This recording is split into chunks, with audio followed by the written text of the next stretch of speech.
Hi everyone, thanks for coming back and visiting yet again. Today we're going to be looking at assertion techniques. I've got a couple of minutes to spare, so I thought I would quickly upload this YouTube video to help people out there. My company, as most of you already know, is firstsuccess.com, and I'm a hypnotherapist and stress consultant. My name is Joanna.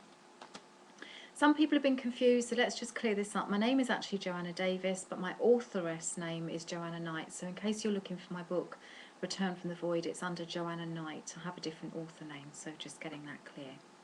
Okay, so before we proceed, I just want to explain why I'm doing this video very quickly. The main reason is a lot of people out there at the moment are suffering from stress and anxiety related disorders. I've had a lot of people come to me lately, which is quite sad, regarding anxiety, social anxiety disorders as well. And what I'm finding is there is a lot of people that aren't actually dealing with assertion.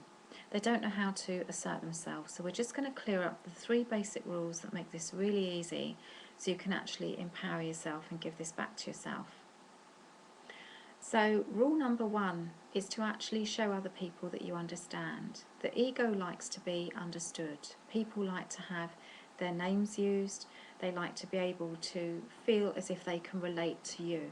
So the first sentence that you would use when you need to assert yourself with a family member or somebody at work is I understand, and you use that person's name. You also repeat back what they've just said to you. Now don't worry if this makes you appear to be dim or whatever. All you're doing is you're clarifying, you're being efficient. The second rule of assertion is you use the word however or but, and then you will state your case. But you never apologise for anything, because what are you apologising for? Thirdly and lastly, you would use however, what I would like to happen or what I would love to happen. And you use that in the last sentence. So now let's put the whole lot together and very briefly give you an example of how or where in life you could use this useful technique. So let's imagine that you have a neighbour knocking at your door and she's been taken advantage for some weeks now. She has 3 children and she keeps on coming to your door and pleading with her case because she's either got no money for a babysitter or she hasn't got a father, a partner in her life, and life is tough, but she's actually making her life your problem, and this is becoming increasingly more so. In the meantime, let's say that you're a very busy person and that you have your own children to take care of, or you have other things on your agenda.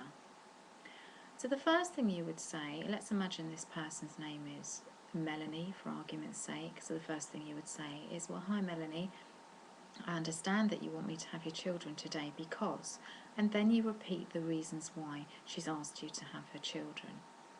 Next, you would say, however, I'm busy right now and I have other plans.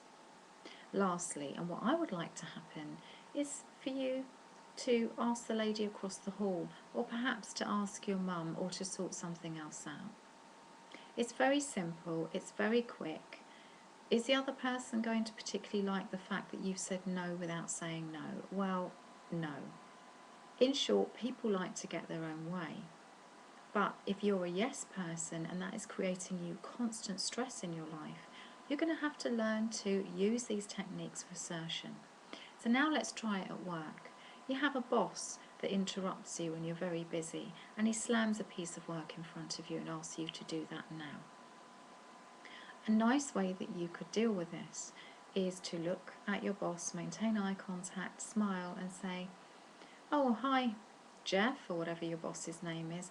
Oh, I understand, yeah, this needs to be done now. However, I'm right in the middle of this, so I'd like to do this, or I can see myself being able to do this in about 5-10 minutes. Is that okay? Now, you're going to be able to get somebody to liaise with you and to actually play ball with you here, because if you're smiling, first of all, it's quite disarming, and you're not saying, of course, that you're not going to be able to do that work. All you're showing is honesty, and in that honesty you've shown them that you already have work to do, or that maybe they'd forgotten that they'd given you more work to do in the first place and they just need reminding because bosses are busy too. So it's just about communicating. You can use this technique in family meetings, in business meetings, you can use it at work, you can use it practically everywhere. But do remember to use the respect that you feel that you deserve back in the first place. Any questions, just email me at joanna@firstsuccess.com. Okay, have a great day.